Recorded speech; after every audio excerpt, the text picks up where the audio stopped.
मुझे लगा अच्छा यही है कि इन्हें मेरा सत्य से मुझसे पता चले।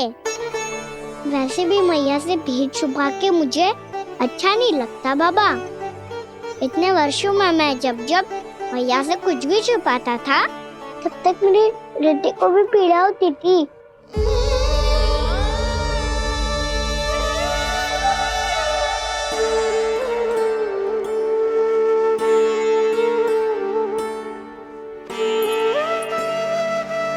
मैं समझ सकता हूँ कान्हा।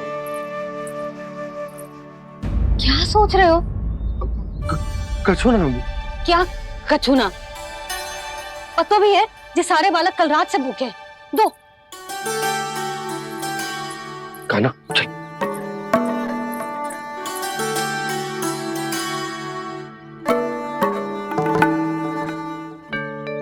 लगता है सब ठीक है। क्या ठीक है? कछु ठीक ना है। बहुत कठिन है,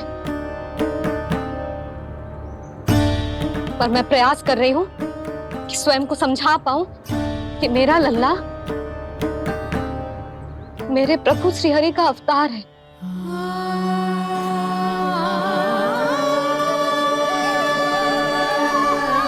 ठहर, तू कहां जा रहा है बिना बताए? पूरे संसार के लिए तू दिव्य होगो, मेरे लिए तू केवल मेरा लल्ला है। समझ आई? अब आके कछु खा ले। आ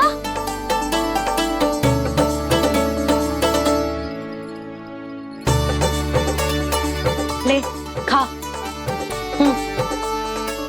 पहले आप खाओ मैया। तू खा पहले। मैंने कही ना, तू अब भी मेरा लल्ला ही है जो कल रात से भूखा है। इसीलिए अब चुपचाप खा और जे मत ही सोचियो कि मैया को सत्य का पता चल गया है तो कछु कहेगी ना। तेरी मैया हूं कान्हा, कस के डांटूंगी और आवश्यकता पड़ी ना तो डांटूंगी भी और दंड भी दूंगी। और फिर भी बात ना मानी तो स्मरण है ना ओखल? देख यहां भी है।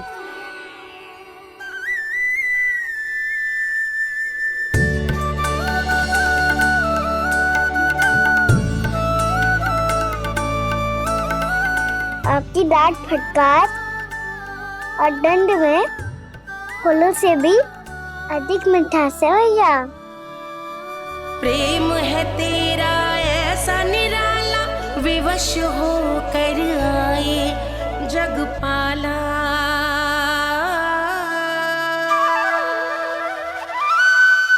मुझे छोटी सी अनुमति चाहिए। फिर से बन जाना है? फिर से कोई लीला करनी है क्या? हाँ वो बस बस, अधिक बहाने बनाने की आवश्यकता ना है। ठीक है चला जा, पर वन के अधिक भीतर ना जाना। समझ आई?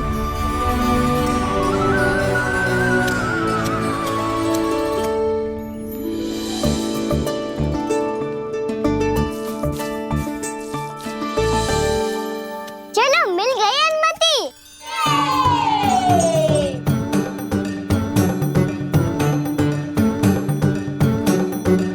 राहु आप ना चलोगे हमारे साथ खेलने? नहीं, तुम जाओ, मुझे पौधा लगाना है। पर क्यों राहु? क्योंकि माँ ने कहा है आज मेरा कहा है कि पौधे लगाने से फल मिलते हैं।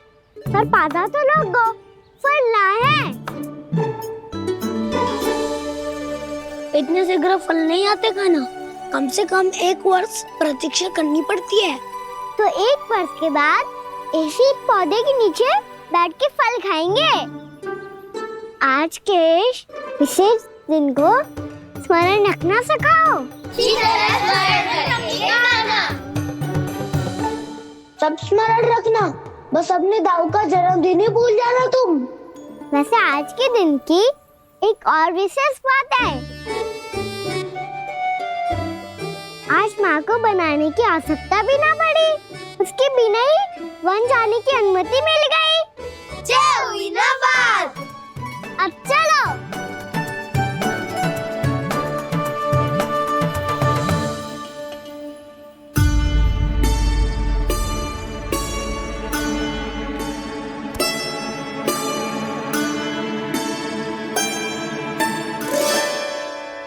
बलराम, कहाँ थे तुम?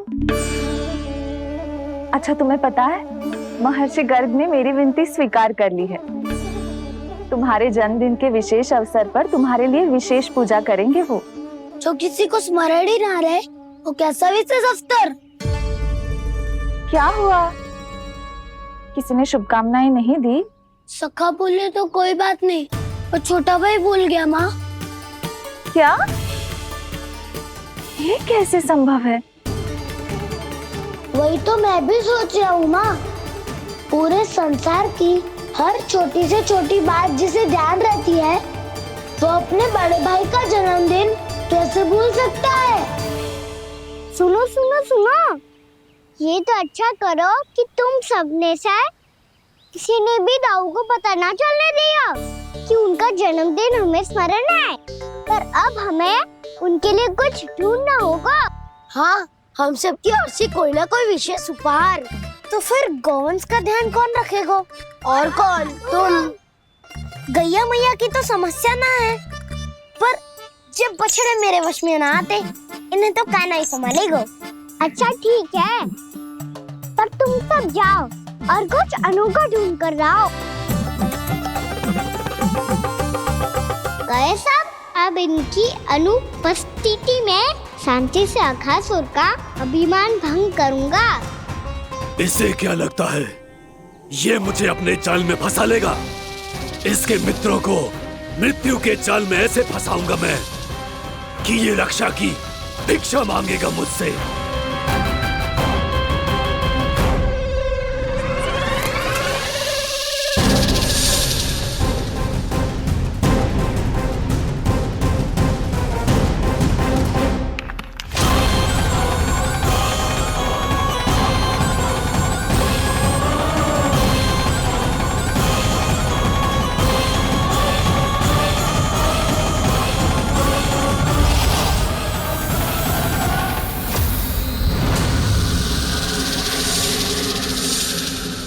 क्या ले चलूं बलराम के लिए जो हो बहुत विशेष?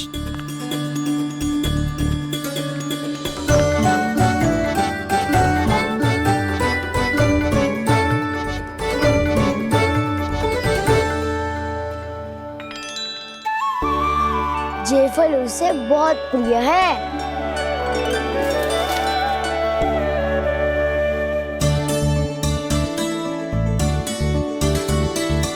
पत्थरी के रत्न।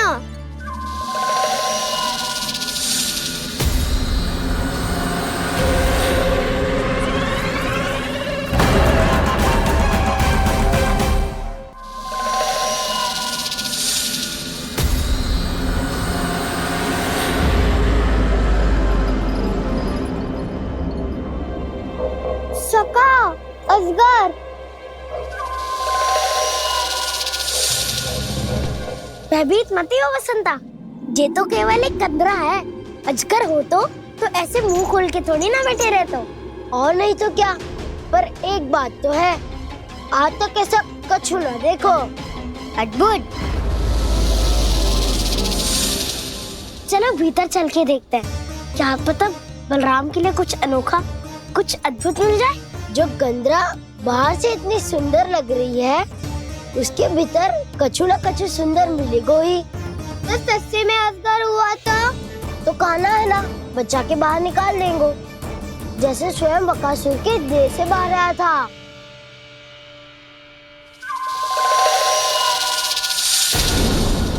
ये अजगर ये अभी अभी आके खोली इसने। अरे वसंता, तुझे तो हर बात में कुछ ना कुछ दिख ही जाता है। इसे छोड़कर हम सब भीतर चलते हैं। चलो चलो। अरे मुझे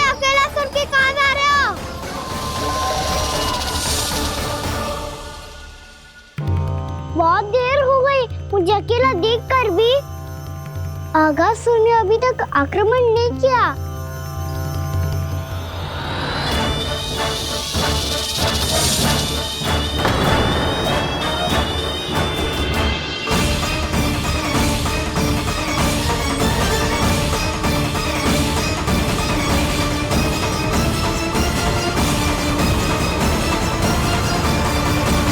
इसने तो उल्टी चाल चल ली। मुझे आघात करने के स्थान पर मेरे सखा को ही अपना आहार बना लिया। उसके सखाओं को आहार बना लिया है मैंने।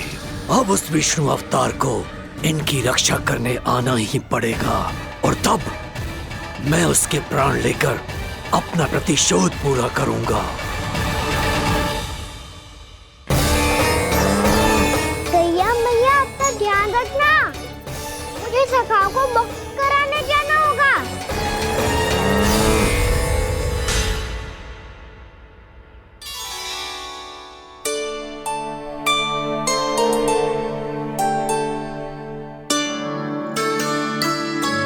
बड़ी अच्छी सुगंध आ रही है। किसके लिए पका रही हो? कान्हा और उसके सखाओं के लिए। अभी तक जैसे वापस ना आए हैं, अब मैं ही जाऊंगी, जाके दे आऊंगी। उन्हें भूख लगी आई होगी ना। यशोदा, मैंने तुमसे इतनी बड़ी बात छुपाई, उसके लिए मुझसे क्रोधित हो ना? ना, आपके स्थान पे मैं होती तो मैं भी ऐसा ही करती। और भगवान की इच्छा से बड़ा तो और कछु ना होता है। और अब मुझे जाना होगा। जिस सारे बालकों ने रात से केवल फल खाया हुआ है।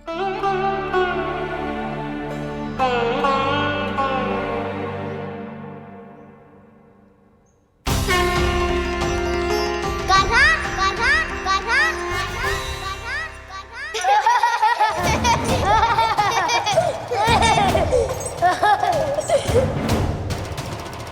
ध्वनि गूंज रही है।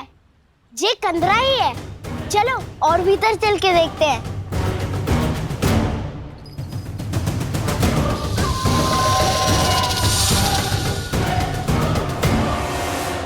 इन बालकों ने मेरा कार्य सरल कर दिया। स्वयं ही कृष्ण को खींचकर मुझ तक ले आए।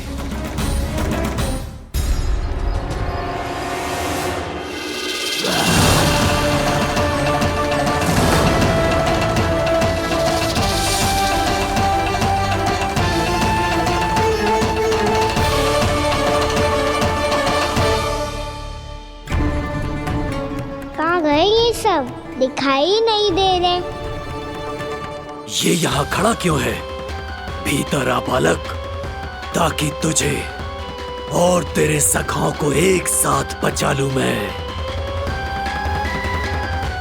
लगता है अब मुझे ही कुछ करना होगा।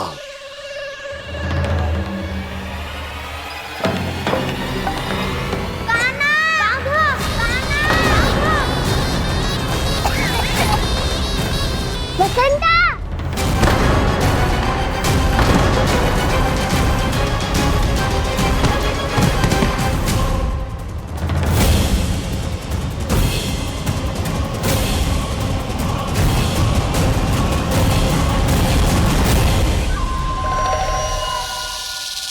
चिंता मत करो सखा, मैं आ गई।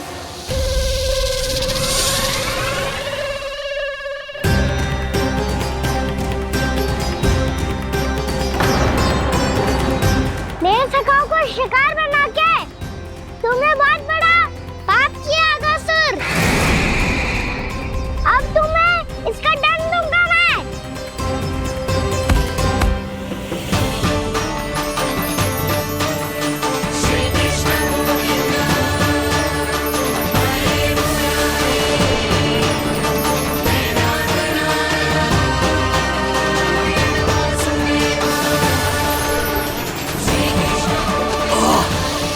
ये क्या हो रहा है मुझे?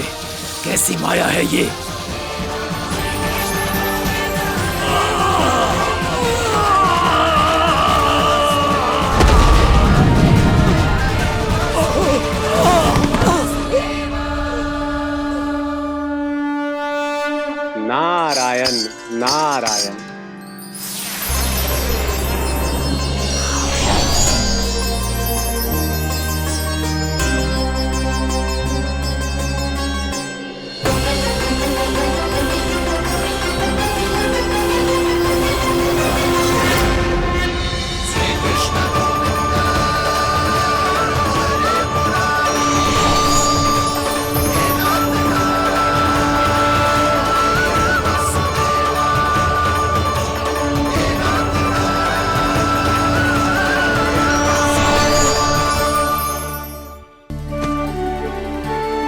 मैंने इतने पाप किए हैं प्रभु, फिर भी आपने स्वयं मुझे मुक्ति प्रदान की।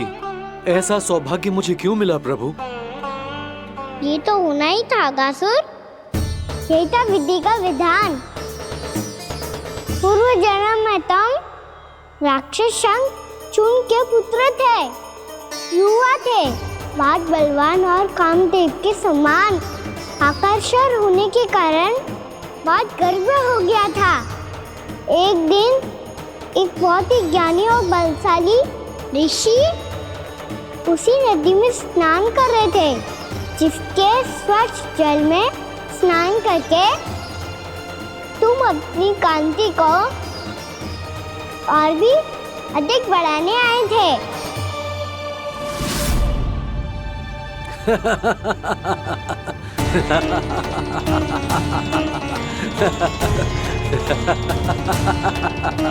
ये क्या देख लिया मैंने? भला कोई इतना वक्र भी हो सकता है? एक कुरुवृद्ध, इसी क्षण मेरी दृष्टि से दूर हो जा। किसी भयानक श्राप की भांति कहीं तेरी इस देह की छाया मेरे सुंदर स्वरूप पर न पड़ जाए। भाग जा यहाँ से।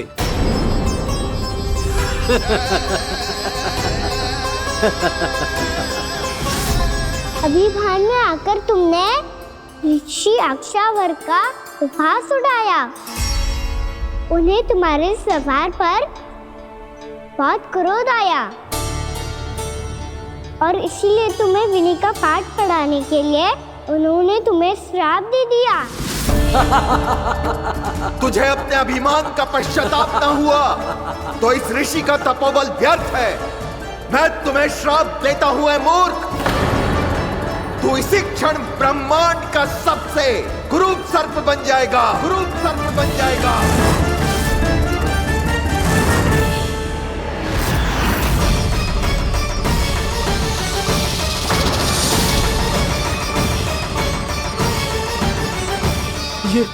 ये क्या हो रहा है मुझे?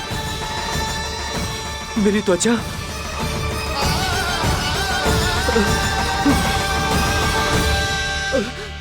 क्षमा ऋषिवर, क्षमा कर दीजिए मुझे। मुझसे बहुत बड़ा पाप हो गया ऋषिवर।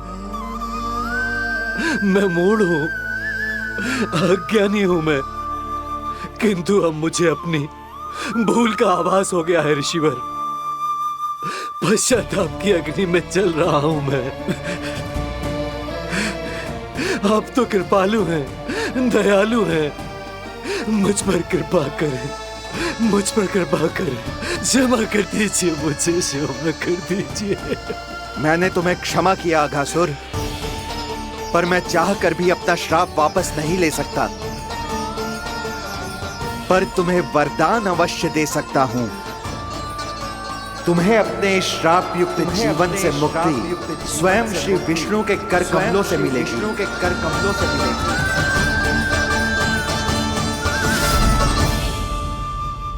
आज मैंने उनके महर्षि के इसी वरदान को पूरा किया है। अब तुम भव साग के चक्र से मुक्त हो जाओगे।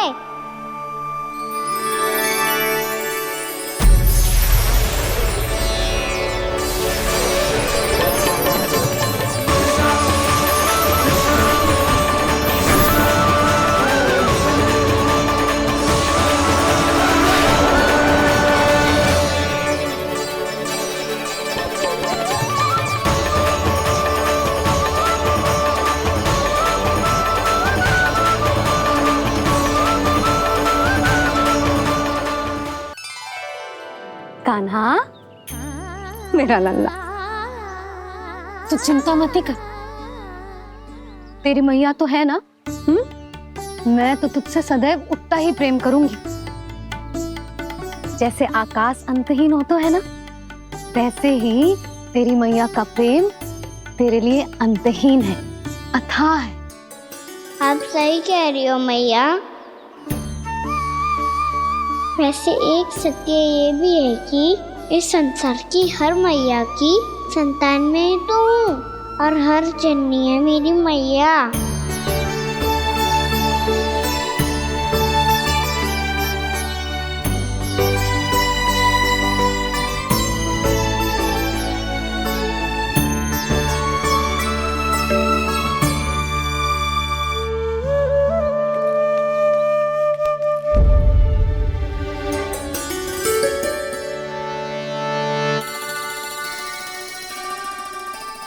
यहाँ छोड़ो, मुझे ऋषिवर के पास जाना है पूजा करने।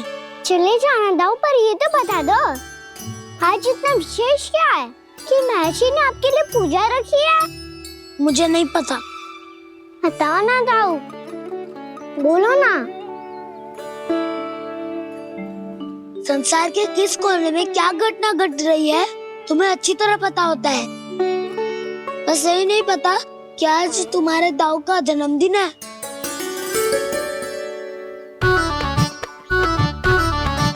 दाऊ का जन्मदिन कान्हा को स्मरण ना रहे, ऐसा हो सकता है क्या? बातें बनाने की आवश्यकता नहीं है कान्हा। स्मरण होता तो सुबह ही पता ही दे देता।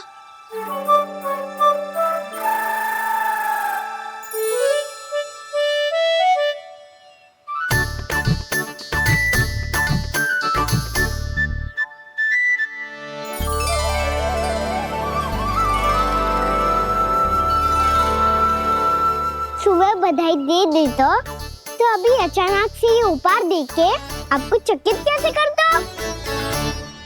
जन्मदिन की बहुत-बहुत शुभकामनाएं बलराम।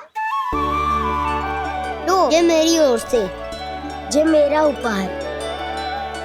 मुझे तो कुछ समझ ही ना आया, इसलिए मैं तुम्हारे लिए यही ले आया हूँ।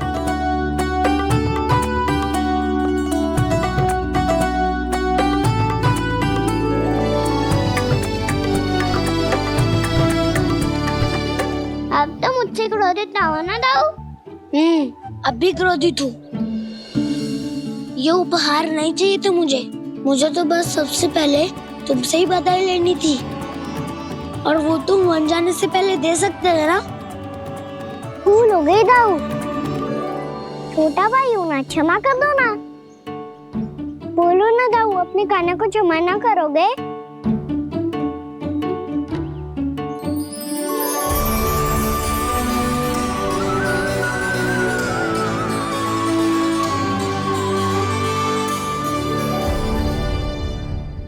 तुम भी मुझे क्षमा कर दो, मैं भी तुमसे क्रोधित हुआ था। पर आपको तो पूरा अधिकार है दाऊ, आपका छोटा भाई हूँ मैं और सदैव रहूंगा।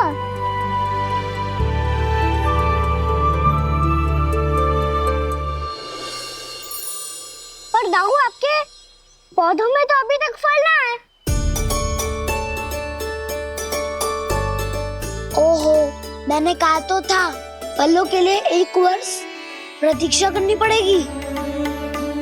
अब चलो, पूजा आरंभ होने वाली है।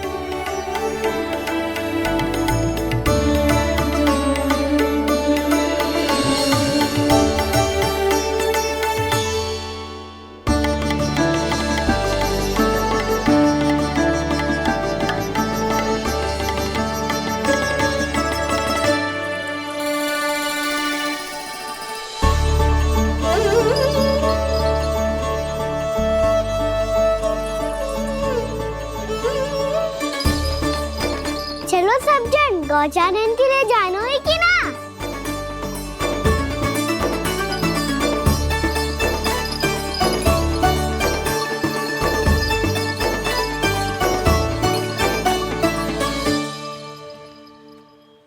पिछले वर्ष से ही देख रहा है, सब कुछ बदल सा गया है। सभी गोपी काकियां अपने अपने पुत्रों पर कुछ अधिक ही ध्यान देने लगी है।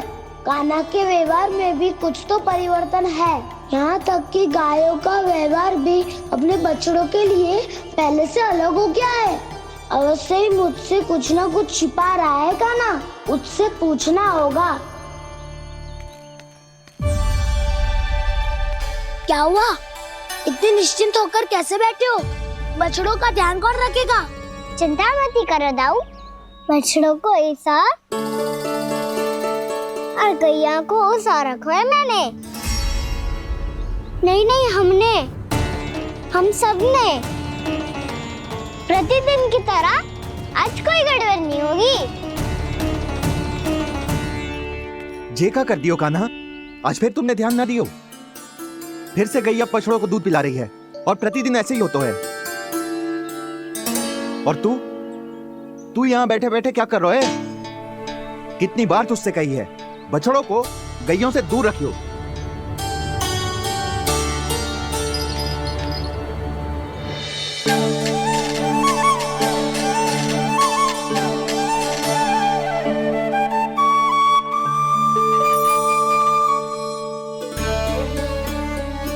चल कोई बात ना है, हो जाता है कभी कभी।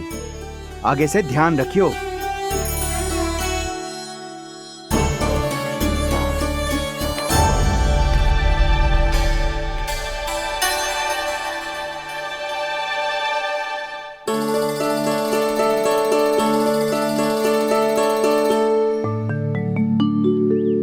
कान्हा, तुम्हें क्या लगता है अपने बड़े भाई को मूर्ख बना सकते हो तुम? छोटी माँ और छोटे बाबा का प्रेम तुम्हारे लिए कम पड़ गया था क्या, जो अन्य सभी का रूप धारण कर दिया तुमने? ना तो ऐसी बात ना है। कुछ नहीं सुनना मुझे।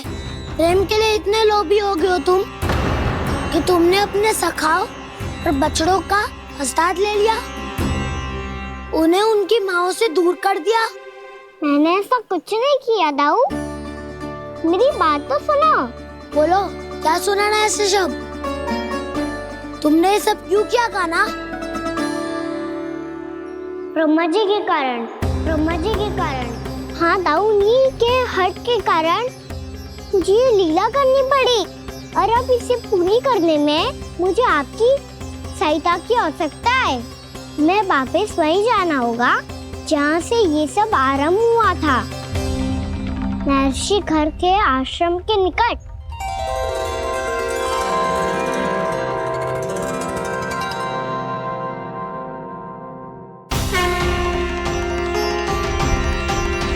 अभी क्षण भर पहले ही तो मैंने इन सबको वहां से लुप्त किया था। जिन्हें आपने क्षण भर पहले लुप्त किया था, पिछले 1 वर्ष से वो सब यही हैं।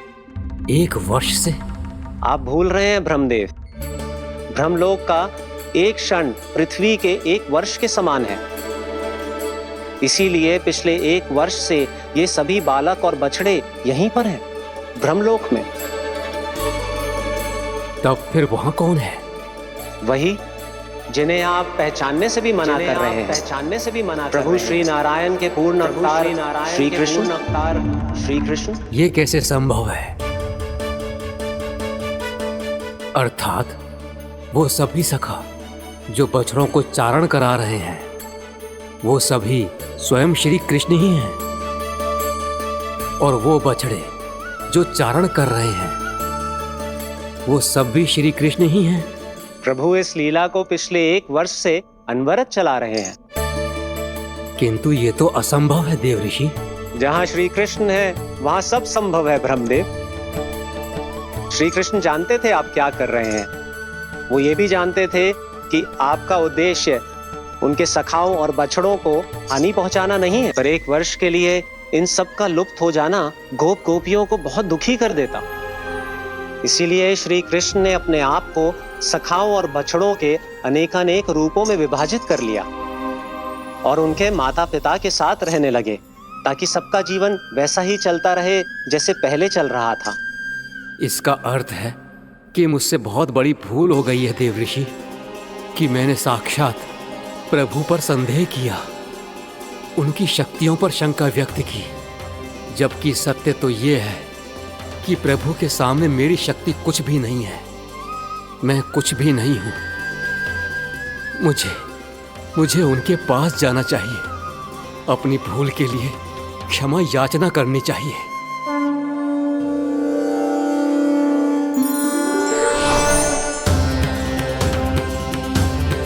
प्रभु, अपने अभिमान में आकर मैंने आप पर संदेह किया, आपकी परीक्षा लेने का दुस्साहस किया।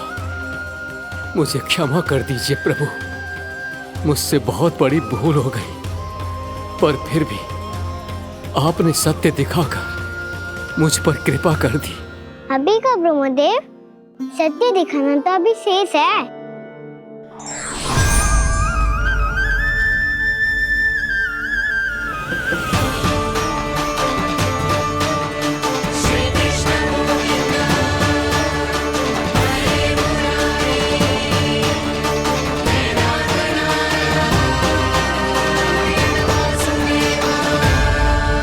आप एक ब्रह्मांड के ब्रह्मा है, पर इस अनंत अंतरिक्ष में अनंत ब्रह्मांड है और वो उन सभी के अपने अपने ब्रह्मा है।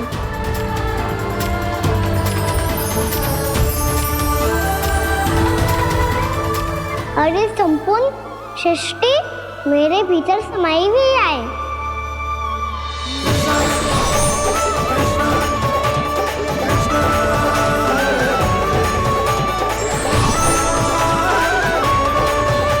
प्रभु, हे प्रभु, मैंने जो अपराध किया है उसका केवल एक ही दंड हो सकता है। मुझे ब्रह्म पद त्यागना होगा प्रभु। हाँ प्रभु, हटा दीजिए मुझे इस पद से। आपकी चरणों की धूल बनकर रहना ब्रह्मा बनकर जीने से कहीं अधिक दिव्य है।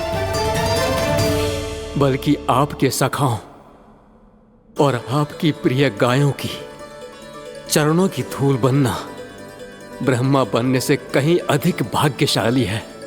नहीं ब्रह्मदेव, आपको अपनी भूल का आभास हो गया है, यही पर्याप्त है। अपने अभिमान और परीक्षा लेने की प्रक्रिया में मैं यही भूल गया कि मैंने निर्दोष संतानों को उनके माता पिता से दूर कर दिया। अब तो आपको सत्य पता चल गया प्रजापति। अब कृपया ब्रह्मलोक जाकर मेरे सखा बच्चों को मुक्त कर दीजिए और अपना पदभार फिर से ग्रहण कीजिए, क्योंकि भूल करना उचित नहीं होता। अनुचित तो तब होता है जब व्यक्ति अपनी भूल को स्वीकार ना करे, उसे सीख ना लाए।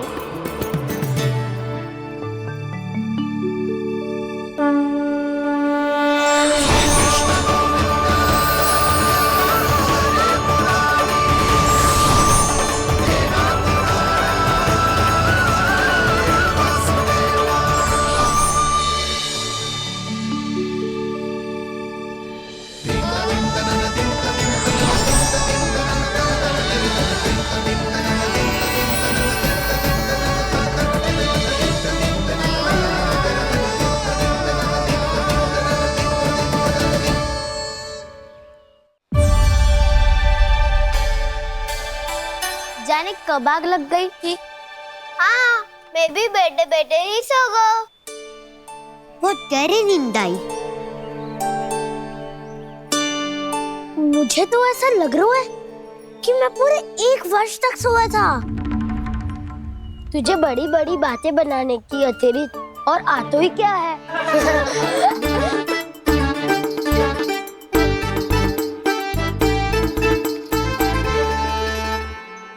बलराम, तुम आ गए?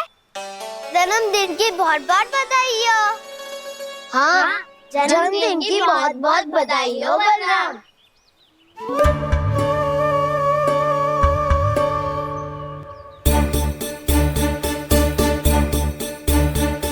उपहार कहाँ रख दी हो? तुम सबके उपहार तो मुझे पहले ही मिल गए थे। पहले? कब? 1 वर्ष पहले। 1 वर्ष पहले? अरे अब बातें ही करते रहोगे कि घर भी चलोगे? हाँ हाँ, शीघ्र चलो। मुझे लग रहा है कि मैं कितने लंबे समय से घर ना गई हूँ।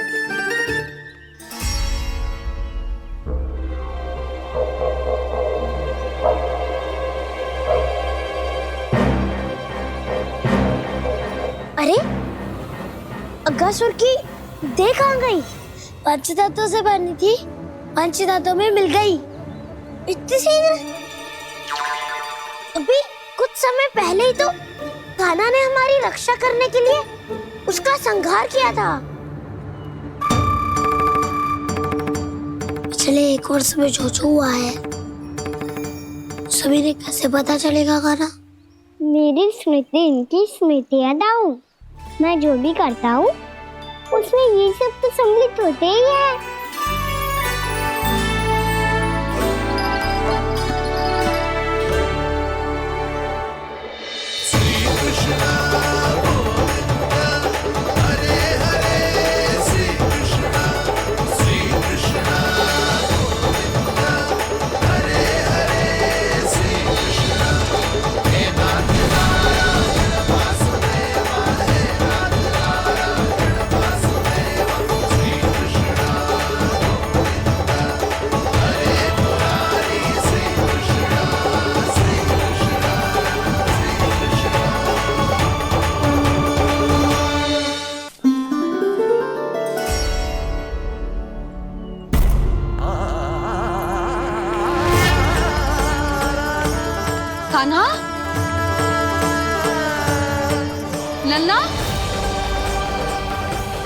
मेरे कान्हा को मुझसे दूर लेके मत जाओ। लल्ला, कान्हा, कान्हा।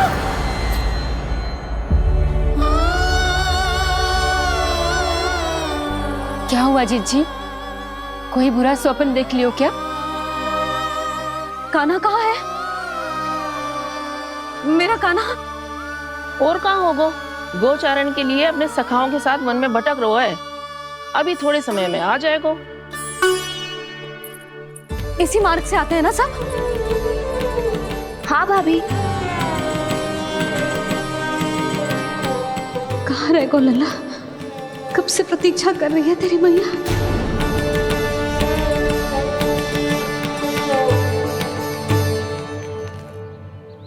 ऐसा कौन सा सपने देख लिया जीजी जो इतनी विचलित हो गई? यशोदा, क्या हुआ? मैंने देखो कि मेरा लल्ला, मेरा कान्हा मुझसे दूर हो रहे हैं। मुझे भय लग रहा है जिज्जू, कहीं मेरा कान्हा मुझे छोड़ के ना चला जाए। मैया,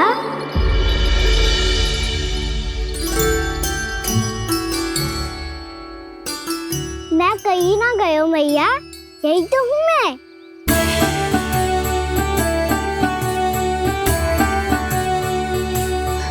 कान्हा, कान्हा, मेरा लल्ला।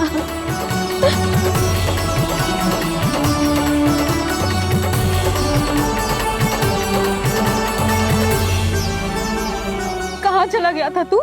हाँ, इतना समय क्यों लगा दियो तूने? मेरा हृदय इस कल्पना से ही कांप गया था कि तू कहीं मुझे छोड़कर दूर जा रहा है। आप बार बार ऐसे घबरा क्यों जाती हूँ मैया? आपको छोड़कर कहाँ जाऊंगा भला? मेरा निवास तो सदैव यही रहेगा, आपके हृदय में। यही तो है मेरा वास्तविक घर। तो फिर तू वचन दे कि तू सदैव यशोमती मैया का नंदलाला ही रहेगा। दे वचन। मैं सदैव यशोमती मैया का नंदलाला ही रहूंगा। ये वचन है मेरा।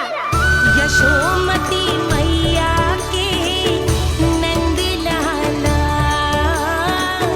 यशोमती मैया के नंद लाला, यशोमती मैया के नंद लाला। जो मैया ने कहा वो यह शाश्वत सत्य। मैं सदैव यशोमती मैया का नंदलाला ही रहूंगा। केवल गोकुल या वृंदावन में नहीं, आप सबके घरों में भी। यदि आप मुझे अपने पुत्र के रूप में देखेंगी तो मैं आपका प्यारा लल्ला लड्डू गोपाल बनके आपके घरों में बस जाऊंगा। यदि स्नेह से मेरा स्मरण करेंगे तो आपका सखा कान्हा बनकर दौड़ा चला आऊंगा। यदि आप मेरी भक्ति में लीन होना चाहेंगे तो मुरलीधर बनकर आपके सामने खड़ा होऊंगा। यदि आप मुझे अपने घर बुलाएंगे तो माखन चोर बनके चला आऊंगा। यदि आपको रक्षा की आवश्यकता होगी तो गोवर्धनधारी बनके आपकी रक्षा करूंगा। इसीलिए ये मत सोचिएगा कि मैं जा रहा हूँ, क्योंकि मैं आप सबके पास ही हूँ। आपकी भक्ति में, आपके भावों में और आप सबके हृदय में।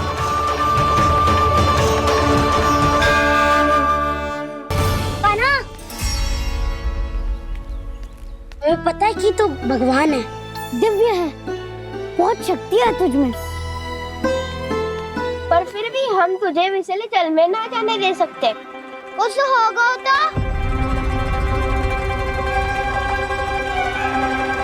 तुम सब इतनी हट कर रहे हो तो ठीक है, ना जाऊंगा। गेट कहाँ गिरी है, कितनी दूर गई है, ये तो देख लूं, ताकि उसे बाहर निकालने का कोई उपाय ढूंढता हूँ।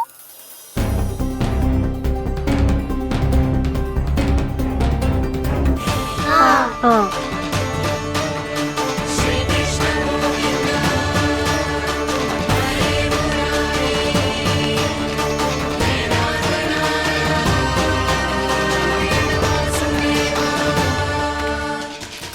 की ये लीला तो समझ ही नहीं आ रही।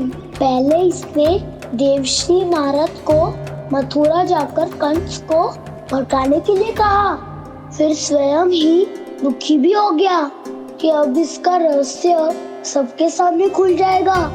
और अभी स्वयं ही तो इसने कहा था कि गेंद बहुत महत्वपूर्ण है, फिर स्वयं ही उसे नदी के विसले जल में फेंक दिया।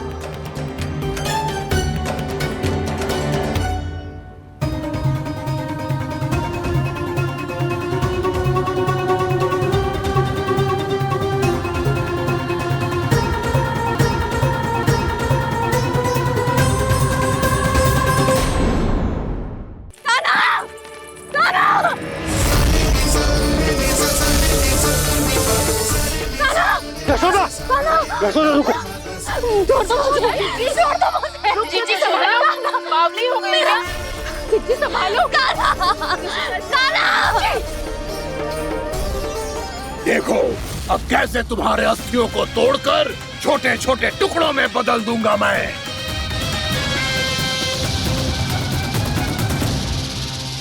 अगर आप जाओगी तो आप भी फंस जाओगी। अपने लल्ला के लिए मैं किसी भी संकट का सामना करने के लिए तैयार हूँ। छोड़ो ना यशोदा, हमें कोई और उपाय खोजना पड़ेगा। कोई और उपाय? आप देख ना रही मेरा काना किस दशा में है। काना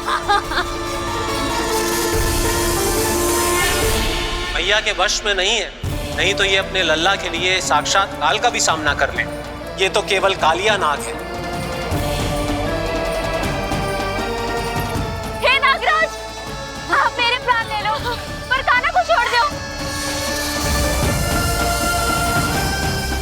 ना नागराज, आप मेरे प्राण ले लो, मैं विरोध भी ना करूंगी।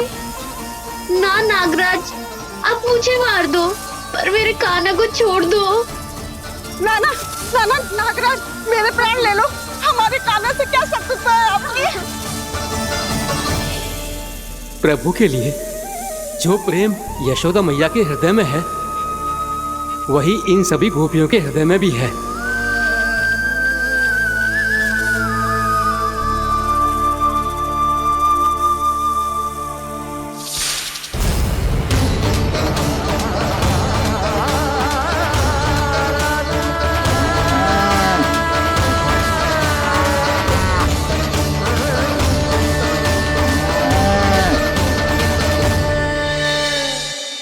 यशोदा, यशोदा,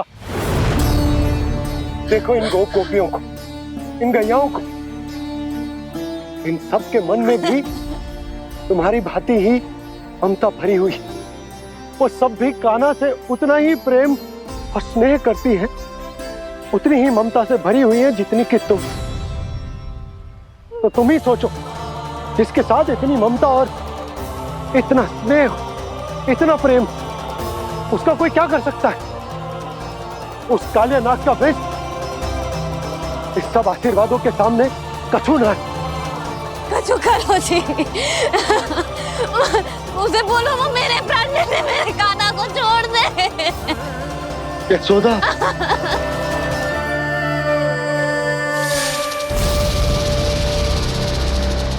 केवल इन्हीं में नहीं देवराज, नाग पत्नियों के हृदय में भी ममता का वही प्रेम उमड़ रहा है। देखिए। मैं आपके हाथ जोड़ती हूँ स्वामी, इस बालक को छोड़ दीजिए। ये अवश्य ही कोई दिव्य आत्मा है स्वामी।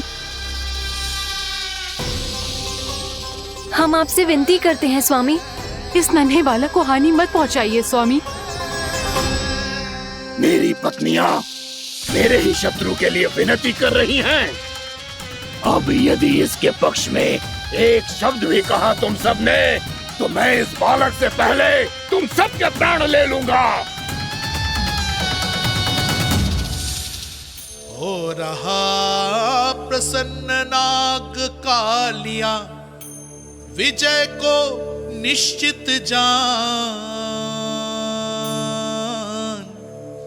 रोते बिलखते व्याकुल सब, संकट में देख कान्हा के प्राण।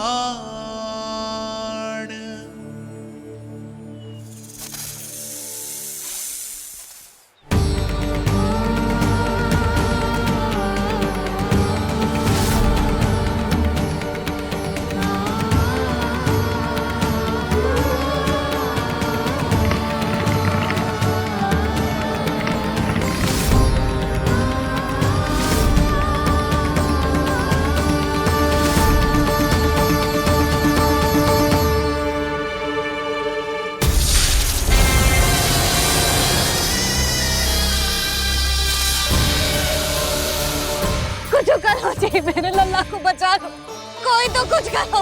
जीजी संभालो जीजी ना। यशोदा, यशोदा तुम शांत हो जाओ, मैं कान्हा को वापस लेकर आऊंगा, मैं रक्षा करूंगा उसकी। ना नंदराज, नंदराज नहीं, कम से कम आप तो समझो नंदराज, कालिया के पास आप जाओगे तो आप भी फंस जाओगे।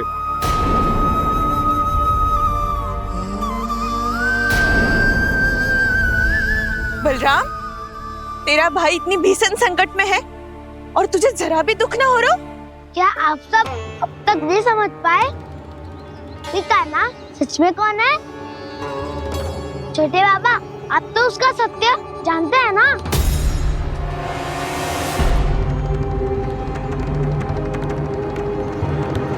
मानता हूँ कि आप सब कान्हा के रहस्य के बारे में नहीं जानते, पर क्या उसके जन्म से आज तक घटी एक से बढ़कर एक विचित्र घटनाओं को भी भूल गए हैं आप सब? भूल गए हैं कि कैसी पूतना जैसी राक्षसी उसका कुछ बिगाड़ नहीं पाई, कैसे तरनावती जैसा भयानक राक्षस उसे एक खरोच भी नहीं दे पाया था।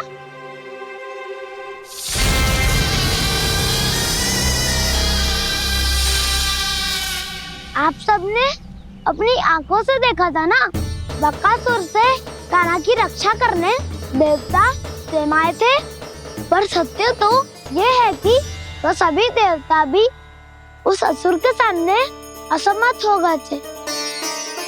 तब कान्हा ने बहुत ही आसानी से उस भयंकर असुर का वध किया था, एक ही बार में धराशायी कर दिया था उसे। तो आप सभी सोचिए, बार बार ऐसे असाधारण कार्य करने वाला बालक साधारण कैसे हो सकता है? अब तो आरंभ से ही सारा सत्य जानते हैं छोटे बाबा। रहस्य छुपाने में सदैव कान्हा की सहायता करते आए हैं आप, और आज आप स्वयं ही उसके सत्य को भूल रहे हैं। और तुम सब भी तो जानते हो कान्हा की शक्तियों के बारे में, तो क्या तनिक भी विश्वास न आया अपने सखा पे?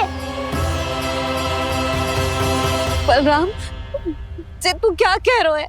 मैंने जो कहा उसका एक एक शब्द सत्य है छोटी माँ। यदि प्रभु की इच्छा हुई तभी कुछ ही क्षणों में सब कुछ अपनी आंखों से स्वयं अनुभव कर लेंगे आप।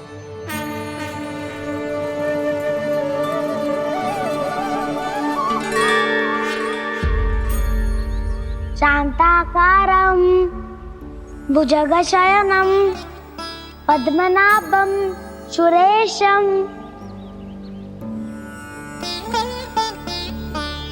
विश्वाधारं गगनसदृशं मेघवर्णं शुभांगं लक्ष्मीकान्तं कमलनयनं योगी वीरध्यानगम्यम्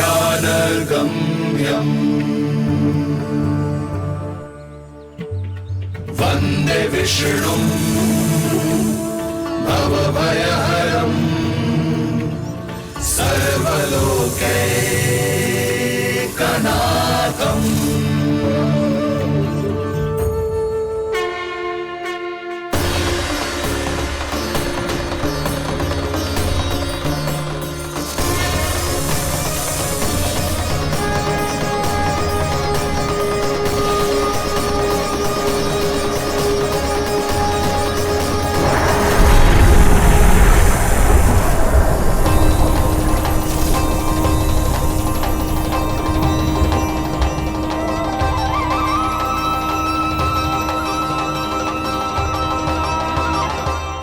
तुझे क्या लगता है बालक कि तू मेरी जकड़ से निकल गया तो अब बच जाएगा तू?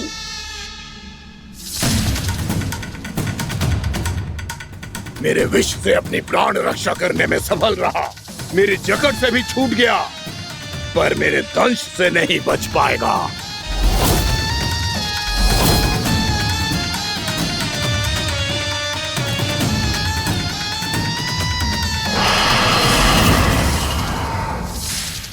अब भय से भाग रहा है, पर मैं तुझे मृत्यु देकर रहूंगा।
मेरा नन्हा सा कान्हा कितनी देर भाग पाएगा?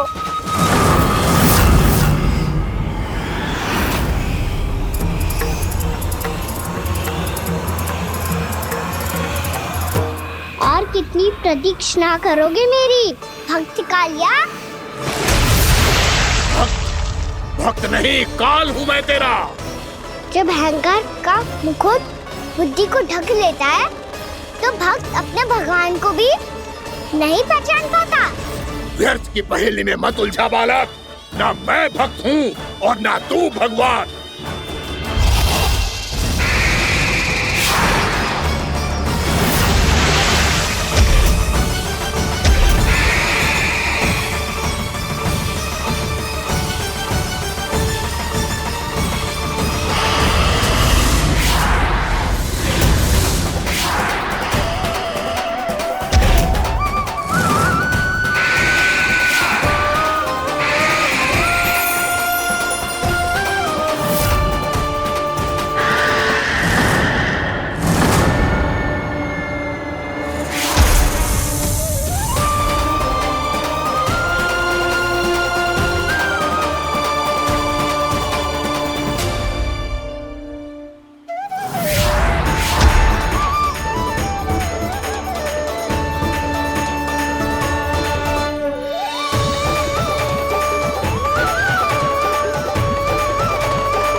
जिसके लिए इतने व्याकुल हो रहे थे, उसे छूकर कालिया नाग का हलाहल जैसा विष भी चरणामृत बन गया है और यमुना जी के जल में फैल चुके विष के प्रभाव को भी नष्ट कर रहा है।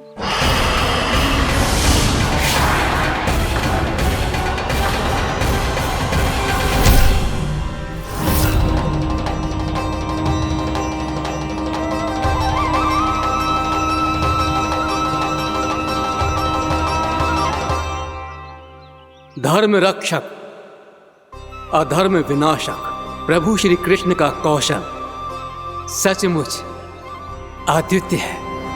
नारायण नारायण।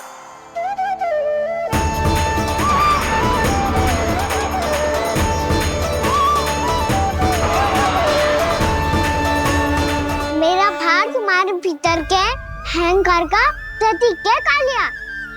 अब तुम्हारा अहंकार, तुम्हारा अनपान मेरे पाँव के नीचे है और तुम्हारी पूंछ अर्थात तुम्हारे प्राण मेरे हाथ में। करोगे भक्त?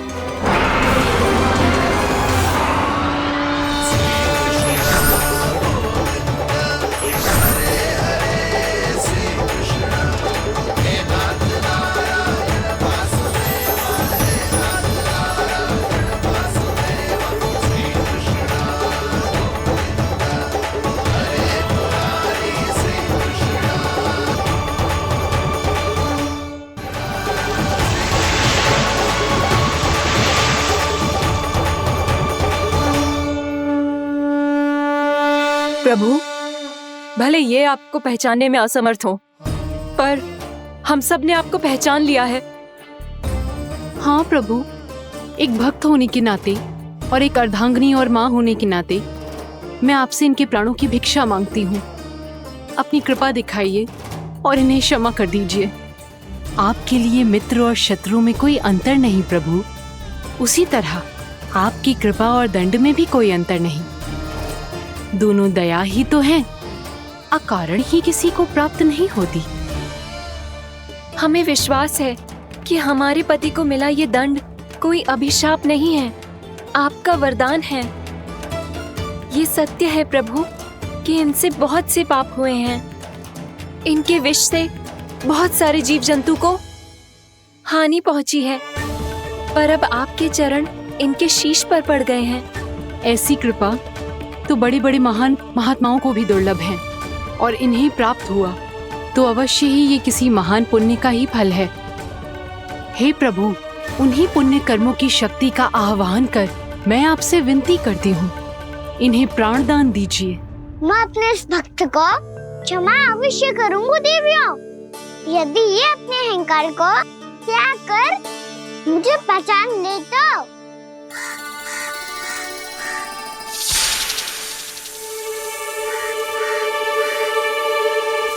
मैं तुम्हें श्राप देता हूँ, जितनी विषैली तुम्हारी जिह्वा है उतने ही विषैले सर्प बन जाओ तुम।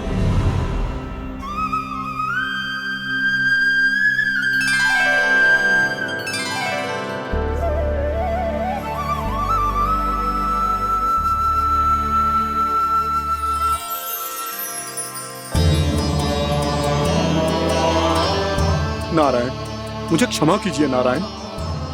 मैं तो आपका परम भक्त था, किंतु मैं आपको पहचान नहीं सका। इसका दंड तो मुझे मिलना ही था, किंतु मैं अब प्रायश्चित करना चाहता हूं। इसके लिए यदि आप मेरे प्राण भी ले लेंगे तो भी मुझे कोई दुख नहीं होगा। मैं अपना जीवन, मृत्यु और अपना अस्तित्व सब कुछ आपको समर्पित करता हूं। तुम्हें तुम्हारी क्रोध के कारण श्राप मिला, जिसे विशाल सर्प के रूप में तुम्हारा जन्म हुआ, और सर्प का तो स्वभाव है विष फैलाना। इसीलिए तुम्हें दंड नहीं दूंगा मैं, सिर्फ सभी अपराधों का पश्चाताप कर लिया। इसीलिए मैं तुम्हें क्षमा करता हूँ कालिया।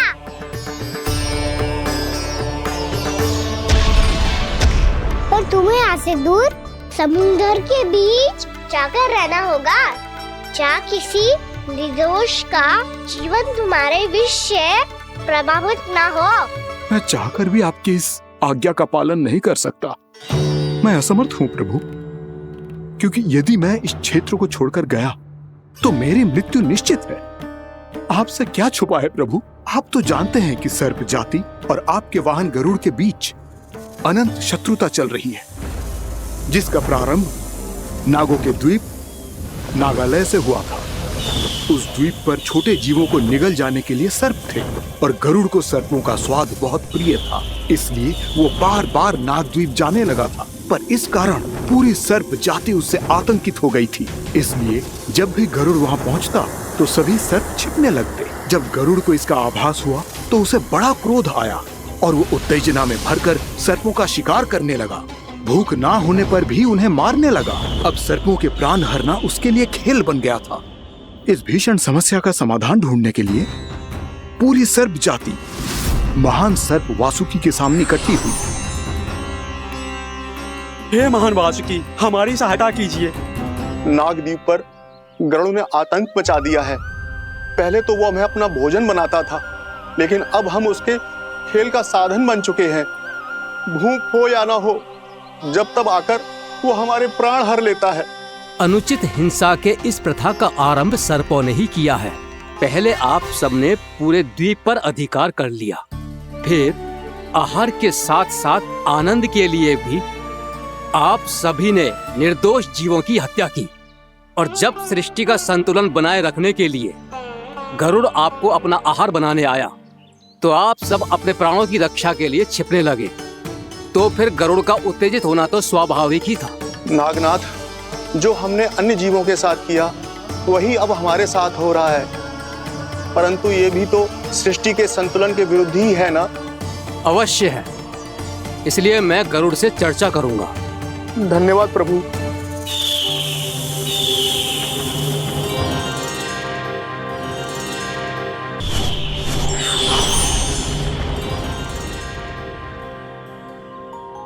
श्री नारायण के वाहन पक्षीराज गरुड़, मैं संपूर्ण सर्प जाति की ओर से आपसे एक निवेदन करने आया हूँ। कहिए, क्या कहना चाहते हैं आप? हे पक्षीराज, यदि आप हम पर ऐसे ही आक्रमण करते रहे तो शीघ्र ही हमारी प्रजाति समाप्त हो जाएगी। इसीलिए हमारी आपसे विनती है, यदि आप उचित समझें तो सर्पों के किसी एक घर से हम आपको एक सर्प प्रतिदिन अर्पित करेंगे। आप उसको आहार बनाइए और अन्य सर्पों को जीवित रहने का अधिकार दीजिए। मुझे स्वीकार है। तब से प्रतिदिन किसी एक घर से एक सर्प गरुड़ के भोजन के लिए भेजा जाने लगा। समय के साथ मेरे घर की भी बारी आई, परंतु मैंने एक बहुत बड़ी भूल कर दी। समय आ गया है स्वामी, आज गरुड़ के आहार के लिए इसे चुना गया है। कौन है यह गरुड़ और क्यों दूं मैं इसे कोई भेंट? स्वामी, सभी सर्प राज्यों और गरुड़ के बीच में यही समझौता हुआ है, हमें इसका सम्मान करना ही होगा। मैंने कोई समझौता नहीं किया, मैंने कोई वचन नहीं दिया और ना ही मैं किसी गरुड़ से भयभीत होता हूँ। यदि इस राज्य में किसी को सर्पों को अपना आहार बनाने का अधिकार है तो वो केवल मुझे है। अब से गरुड़ को दी जाने वाली हर भेंट मुझे दी जाएगी, महाविषधारी महान नागराज कालिया को। ये और कुछ नहीं, मेरा अभिमान था प्रभु, और ये मेरे इस जन्म की सबसे बड़ी भूल थी, क्योंकि फिर जब गरुड़ को इस बारे में पता चला तो। कालिया, अभिमान में आकर तूने अपने काल को ललकारा है। जिस कालिया के नाम में ही काल छिपा है, तू उसे ललकारने का दुस्साहस कर रहा है गरुड़। स्वयं को भगवान विष्णु का वाहन कहता है तो वाहन का ही कर्म कर। स्मरण रख, इस धरती के सर्वश्रेष्ठ योद्धाओं के लिए भी मैं मृत्यु का दूत हूँ। विनाश काले विपरीत बुद्धि। तुझ जैसे मूर्ख सदा इस युक्ति को सार्थक करते आए हैं। अपने विनाश को आमंत्रण किया है तो अब भोग।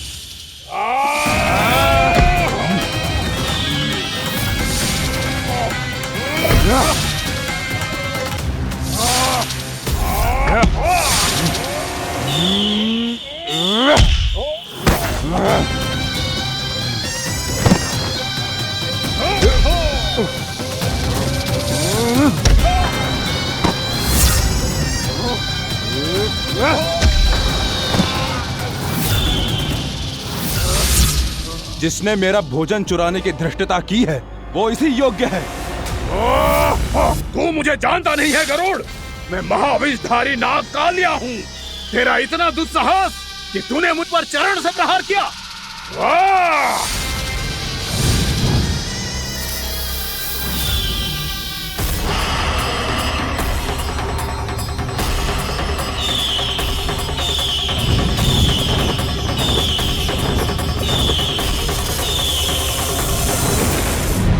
मैं अपने अभिमान में भूल गया था कि गरुड़ मुझसे कहीं अधिक शक्तिशाली है। इसलिए अपने प्राणों की रक्षा करने के लिए मैं एक स्थान से दूसरे स्थान भागने लगा। नदियां, पर्वत, यहां तक कि मैंने सागर भी लांघ डाला, पर मैं जहां भी जाता गरुड़ के रूप में मेरा काल वहीं आ जाता। इसीलिए मृत्यु की आशंका से भयभीत होकर मैं अपने बड़े भाई मां कद्रू के प्रथम पुत्र अनंत शेषनाग से राय लेने चला गया। भैया, मैं यहाँ आपसे आपकी सहायता लेने आया हूँ। मेरी एक छोटी सी भूल के कारण यह गरुड़ मेरा पीछा कर रहा है। मुझे हर समय हर स्थान पे ढूंढते रहता है। यदि उसने मुझे ढूंढ लिया तो वो निश्चित ही मेरे प्राण ले लेगा। मुझे कोई ऐसा स्थान बताइए जहां मैं अपनी पत्नी और अपनी संतानों के साथ शांति से रह सकूं। तुम यमुना नदी के किनारे वृंदावन क्षेत्र में जाके वास करो कालिया। गरुड़ वहां प्रवेश नहीं कर सकता क्योंकि उसे ऋषि सोबरी का श्राप मिला हुआ है।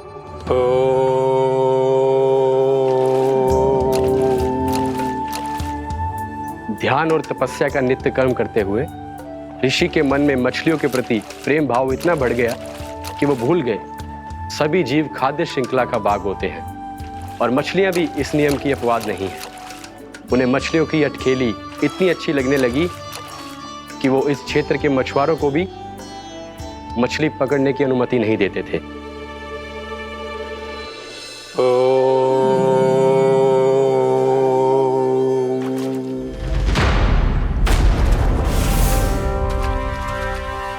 उस दिन वो उस पक्षी को नहीं रोक पाए, पर तब से सावधान रहने लगे। यहां तक कि अपने साधना से भी अधिक ध्यान वो पक्षियों पर केंद्रित करने लगे। ठहरो! इसी क्षण अपनी चोंच में पकड़ी इस मछली को छोड़ दो। तुम्हें इन मछलियों का आहार नहीं करना चाहिए पक्षीराज। ये तो खाद्य श्रृंखला का नियम है ऋषिवर। यदि मैं इनका आहार नहीं करूंगा तो कोई और पक्षी कर लेगा। मैं अपने आनंद या प्रतिशोध के लिए इनके प्राण नहीं ले रहा। ये तो बस मेरा भोजन है। पर यह मेरा तपस्या स्थल है। तुम यहाँ शिकार करके मेरी साधना में विघ्न नहीं डाल सकते पक्षीराज। यदि आपकी यही इच्छा है तो मैं आज के बाद यहाँ नहीं आऊंगा।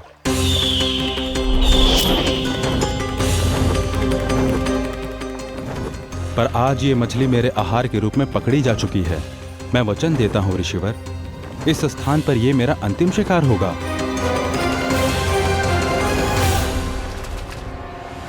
आज के बाद यदि तुमने वृंदावन की निकट उड़ान भी भरी तो तुम सैकड़ों टुकड़ों में फटकर मारे जाओगे पक्षीराज। ये मेरा श्राप है।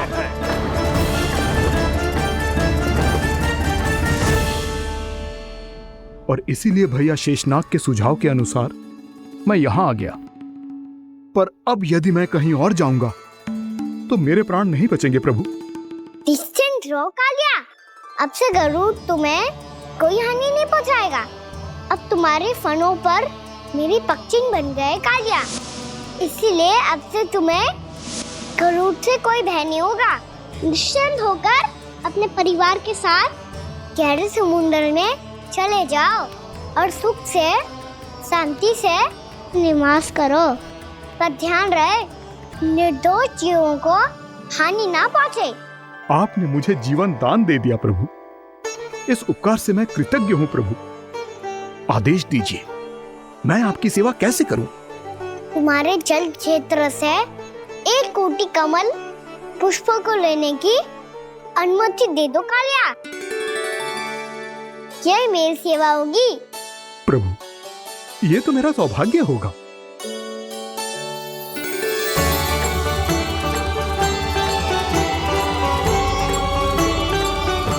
एक कोटि के स्थान पर हम 3 कोटि कमल पुष्प ले आए प्रभु। मैं तुम्हारी सेवा भाव से प्रसन्न हुआ कालिया। रमनाक द्वीप पर चले जाओ ताकि तुम्हारे कारण फिर कभी किसी निर्दोष जीव को हानि ना पहुंचे और न ही तुम्हारा विष मेरे प्रिय यमुना नदी के जल को दूषित कर पाए। मैं तुम्हें आशीर्वाद देता हूँ। आज यहाँ मेरे द्वारा तुम्हें दिए गए इस आदेश का स्मरण जो भी भक्त करेगा और प्रातः काल और संध्या काल में इसका उच्चारण करेगा, उसे फिर कभी किसी संकट से कोई भय नहीं होगा। ये स्थान अब से काला कुंड के नाम से जाना जाएगा।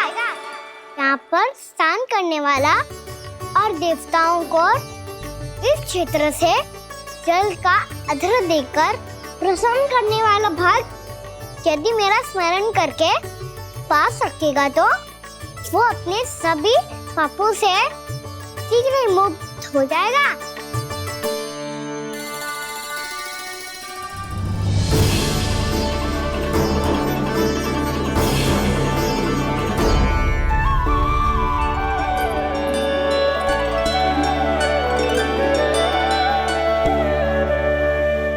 कौन है जी भगवान जिसने अभी अभी कालिया जैसे विशाल विस्तर का सामना किया? क्या एक साधारण बालक जो शीत की अधिकता से ठिठुर रहा है? क्या करूं? मैं लल्ला को ममता के आंचल में छुपा लूं या भक्त बनकर प्रभु की लीला देखती रहूं? क्या करूं मैं? कितना ठंडा था जल, बहुत सर्दी लग रही है। सर्दी से तड़पते हुए कैसे देखूं इसे? अभी जाके अपने पल्लू से सुखाती हूँ। हृदय से लगा के स्नेह की आंच दूंगी तो सर्दी पल भर में छूमंतर हो जाएगी।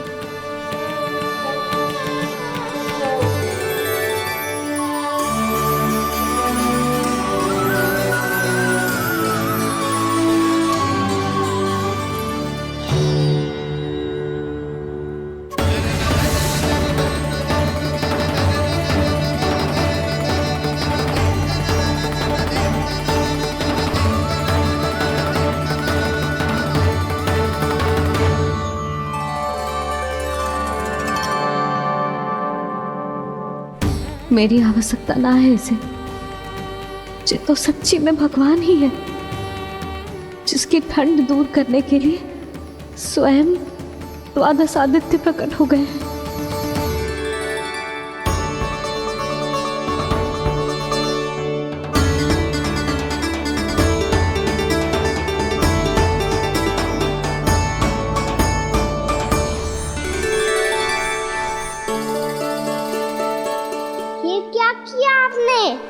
मैया मुझे अपने हृदय से लगाने वाली थी कि आप सब प्रकट हो गए। क्षमा कीजिए प्रभु, पर आपको भीगा हुआ देखकर, ठंड से ठिठुरता हुआ देखकर हमसे रहा नहीं गया। हम अपने वश में नहीं थे प्रभु। भक्ति से भावुक होकर हम प्रकट होने पर विवश हो गए थे। हमारी किरणें जैसे स्वयं ही फूट पड़ी और दौड़ पड़ी आपको सुखाने के लिए। मैं आपका प्रेम, आपकी भक्ति समझता हूं आदित्यगण, और इसीलिए इस समय मैं जहां खड़ा हूं, इस स्थान को द्वादश आदित्य टीला के नाम से जाना जाएगा। द्वादश आदित्य टीला के नाम से जाना जाएगा। हम धन्य हो गए प्रभु। और कहाँ जा रहा है? जो गड़बड़ किया उसे सुधारिए तो सही। प्रभु आज्ञा दीजिए। अपना दाम इतना अधिक बढ़ा दीजिए कि मुझे स्वेद आने लगे, ताकि मैया मुझे स्वेद में लीला देख के और भूल जाए कि मैं ही भगवान हूँ, और मैया मुझे अपनी गोद में उठा के ले जाए।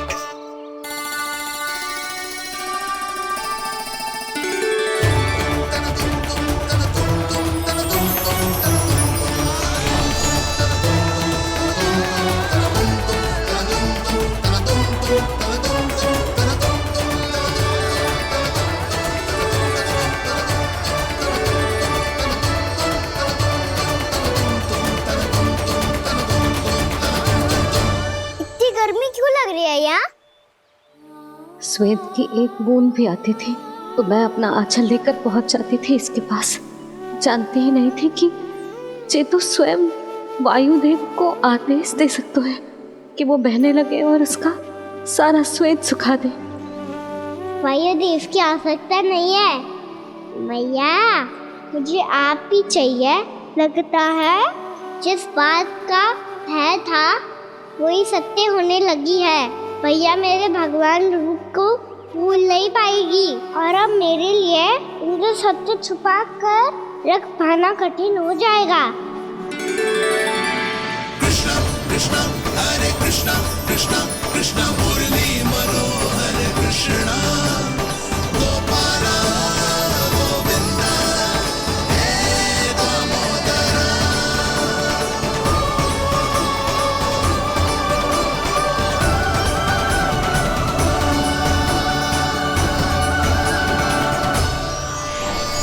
प्रभु, आपके श्वेत से बने इस प्रसंगदान सरोवर का प्रणाम स्वीकार कीजिए।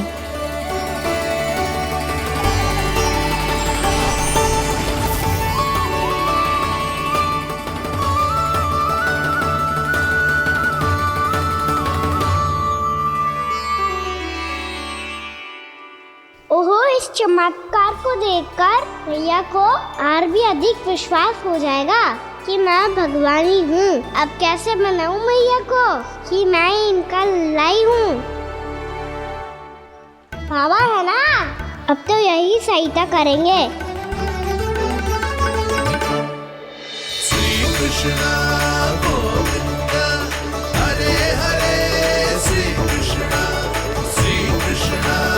गोविंद हरे हरे, श्री कृष्ण हरे मुरारी, श्री कृष्ण श्री कृष्ण श्री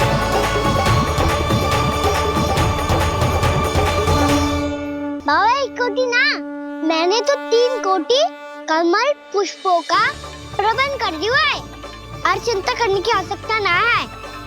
1 कोटी कमल के स्थान पर 3 कोटी कमल पुष्प मिल गए हैं।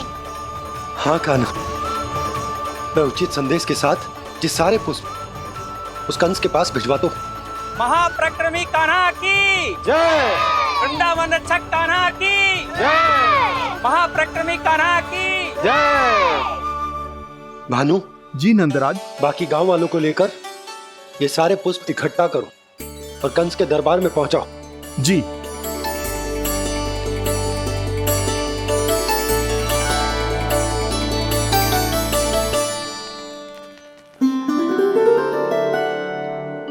मैया, कौन हो तुम? मुझे पता था मैया, जब आपको सत्य पता चलेगा तो आप मुझे मैया की तरह स्नेह ना कर पाओगी, इसलिए आज तक सत्य छुपाता आया हूँ ताकि आपकी ममता, आपका प्रेम अनुभव करने का अवसर मिलता हुआ है मुझे। और फिर आज को बताया था ना, जो रहस्य तुमने बरसों तक छिपाया था, उसका भेद खुलने में तुम्हारा ही योगदान है। मुझे कालिया के शीश पर अपने पद चिन्ह रखकर उसे मुक्त कराना था दाऊ, वचन दिया था मैंने उसे। इसके अतिरिक्त निर्दोष पशु पक्षियों के जीवन को कालिया के विष से ही बचाना था मुझे। इसमें कंस को तो सम्मिलित करना ही था, ताकि जब मैं कालिया का सामना कर रहा हूँ तो वो किसी और असुर को समस्या बनाकर वृंदावन ना भेज दे। पर इस सबसे बड़ा एक